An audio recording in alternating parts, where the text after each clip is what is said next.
It's the fall of 2022, and time to take a look at a few more aggressive hardtails. Last time we did this, many of you had some strong opinions on the bikes that we featured. If you haven't seen that one, I'll leave a link to it at the end of the video. In this video, we're going to look at 6 non-British hardtails. These are relatively known hardtails. We're going to look at their specs and the value proposition of each one. Why 6? Because the video got too long. So I moved the British hardtails onto another video. These bikes are aggressive trail hardtails. They're designed to be ridden aggressively in a variety of conditions. They'll climb well and they are very strong descenders. These are not what we would consider entry-level hardtails. These are bikes for the hardtail enthusiast. Let's go over the criteria for the bikes on this list. Front travel of no less than 130 millimeters. A head tube angle of 66 degrees or slacker. Boost through axle spacing and tapered head tubes. Wide availability. If I had to research how to buy the bike, it didn't make the list. There were a few really nice bikes that fell into this category, sadly. Maybe we'll do a separate video on those later. Lastly, we're looking at bikes that fall in at less than $3,000 US, with the emphasis on less. Timestamps and links to all the bikes will be in the description. And make sure to subscribe. Let's begin. Our first bike comes from Canada, literally. While most frames these days are outsourced to factories in Taiwan or China, the Devinci Kobain is handcrafted by our Quebecois friends at Devinci Cycles right in Canada. That's something I appreciate, as the Canadians are passionate about mountain biking, and it's rare to find a bike with a North American made frame in this price point. As for the frame, it's aluminum with external cable routing. The frame geo is designed for all-around use. You got a 65.5 degree head angle, a 75 degree seat angle, with a tall stack and reasonably short chainstay.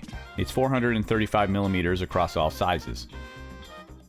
Reach numbers are typical for the sizing, with 445 millimeters for a size medium and 470 millimeters for a size large. There are 2 versions of the bike: the $1,929 Dior 11-speed and the $2,229 Dior 12-speed. The 12-speed is the better value of the two in both spec and weight. The 12S, as it's called, comes equipped with the Marzocchi Bomber Z2 air fork, which is an excellent fork in this price range. The drivetrain is a mix of Shimano Dior 6100 shifter and derailleur, mated to a race face ride crankset up front, and a Sunrace 11-51 tooth cassette in the rear. The wheels are 29-inch, with Formula hubs wrapped in the tried and true Maxxis Minion DHF and DHR combo. The brakes are 2-piston Shimano Dior M410 mated to 180mm rotors front and rear. The bike comes equipped with a Trans-X dropper post.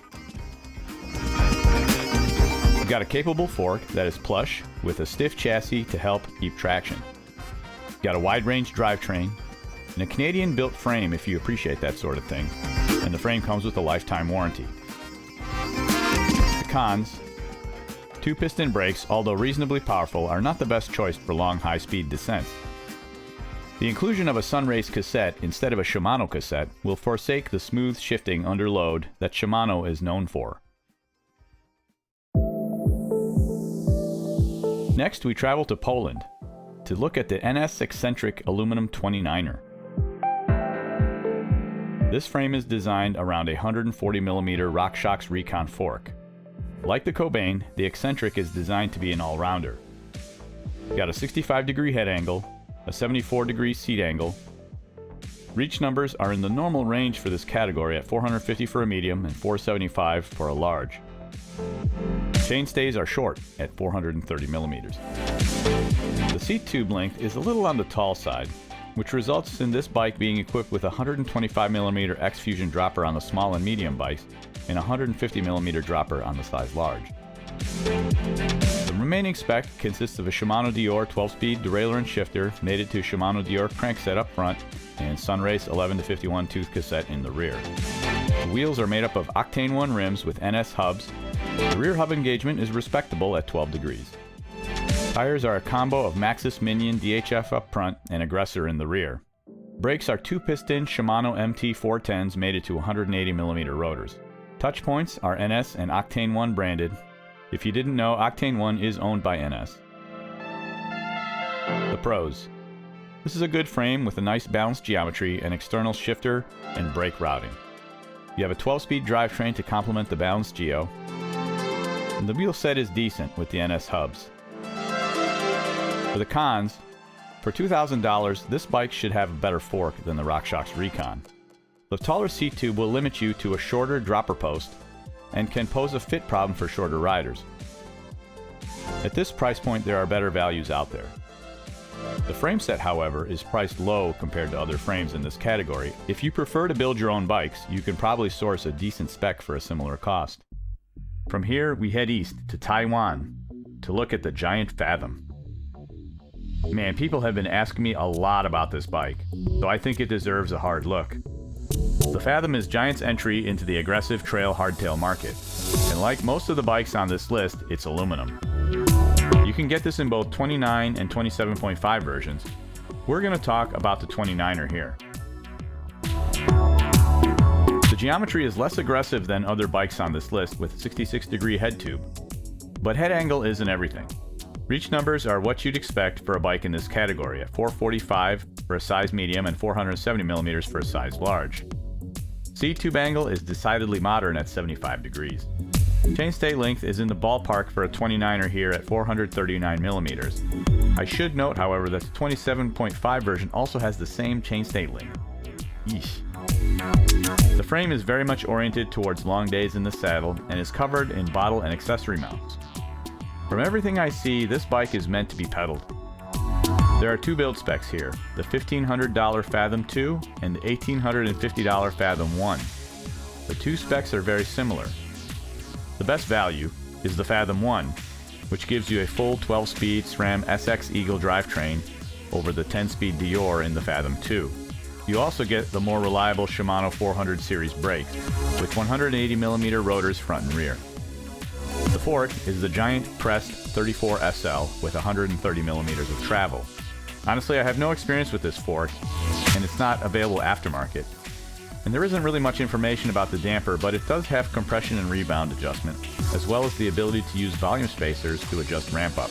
The bike is equipped with a Maxxis Minion DHF tire up front and Maxxis Aggressor in the rear.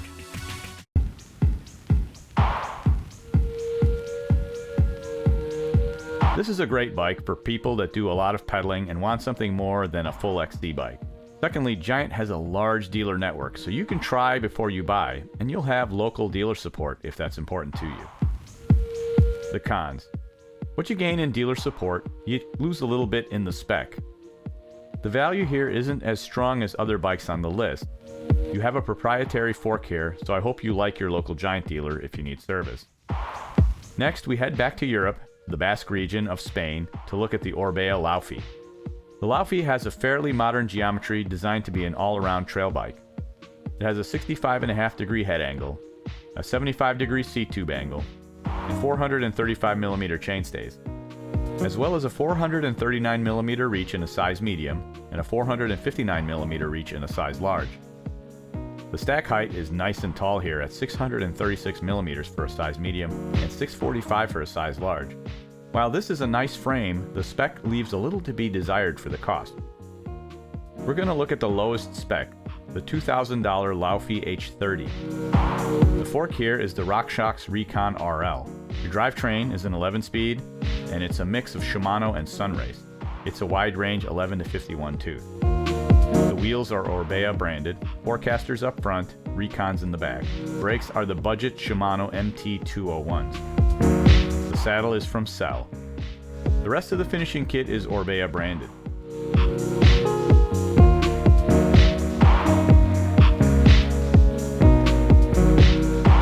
The pros here. This is a nice frame with a great geometry, and it's available in several colors. Additionally, you can customize the part spec during the buying process. This is great, especially if you're not a mechanic. The cons. Lots of low-spec parts for $2,000, and this really holds the bike back. I could forgive the part spec if this version came with a better fork.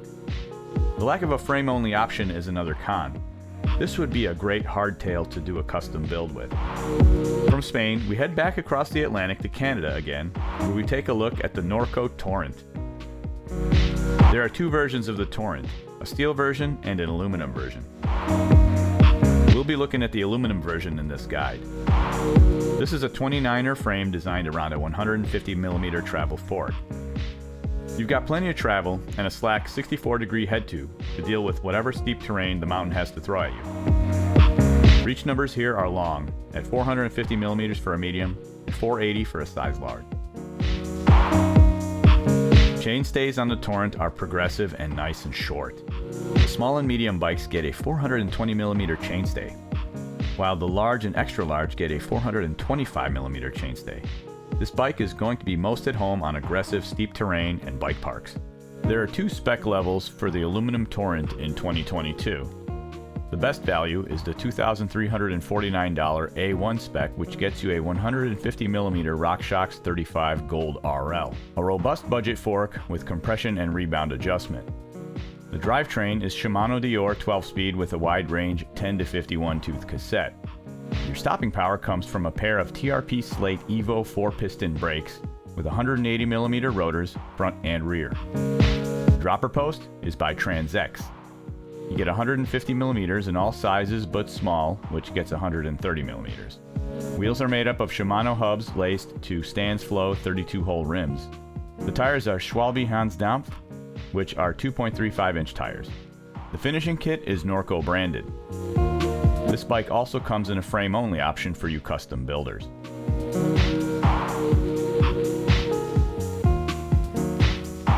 The pros. Fantastic frame with great geometry from a company that knows how to build aggressive bikes. It's also fairly priced considering this is a bike shop brand, which means you get local dealer support. A frame-only option is great for custom builders to build their ultimate trail beast. The cons. I would have liked to have seen this bike equipped with a RockShox Yari instead of the 35. It would be lighter, stiffer, and upgradable to a Charger damper. And lastly, good luck finding one in stock. As we wrap up in Canada, we head back to the US to look at the Marin El Roy. The El Roy is an aggressive steel hardtail made for rowdy trails. This frame is designed around a 140mm travel fork. The geometry is decidedly aggressive, and the bike comes in only 2 sizes, regular and grande. The low seat tube accommodates a variety of riders. Choose your preferred reach number and go shred. The reach numbers here are long, at 480mm for the regular and 510 for the grande. Head angle is aggressively slack at 63 degrees. The stack is tall at 645mm, which hints at which direction this bike likes to travel. The bike comes in only 1 spec level and a frame-only option. And the price for the 2023 version has actually come down. The $2,799 El Roy is spec'd with the robust Marzocchi Bomber Z1. This is a 36mm stanchion fork that is simple to set up and maintain. The drivetrain is 12-speed Shimano Deore with a 10 to 51 tooth cassette. The drivetrain is turned by an FSA Comet crankset. Stopping power comes from a pair of Shimano MT420 4-piston brakes. These come mated to 203mm rotor up front and a 180mm rotor in the rear. The wheels are made up of Marin branded rims that are laced to Shimano MT410 hubs. The rear hub has a respectable 10 degrees of engagement. Additionally, the wheels are wrapped in Maxxis rubber. You get full-on Asseguys front and rear. You get a more supple Exo Plus casing up front and a strong double-down casing in the rear. The dropper on this bike is the X-Fusion Manic, 150mm on the regular, 170mm on the grande. And the finishing kit here is Marin branded. The pros. This bike is ready to shred out of the box with a robust fork, powerful brakes, aggressive tires. It's got a reasonable spec for the cost, plus you can buy online or from a local dealer, especially since the price was reduced. Cons. This bike might not suit smaller riders looking for an aggressive enduro-oriented hardtail. Well, I hope you found this list helpful. What you ultimately end up riding will depend on your riding style, your local trails, and your budget. Let me know what bikes I missed, and what value guides you might want to see in the future. And don't forget to subscribe. Thanks for watching.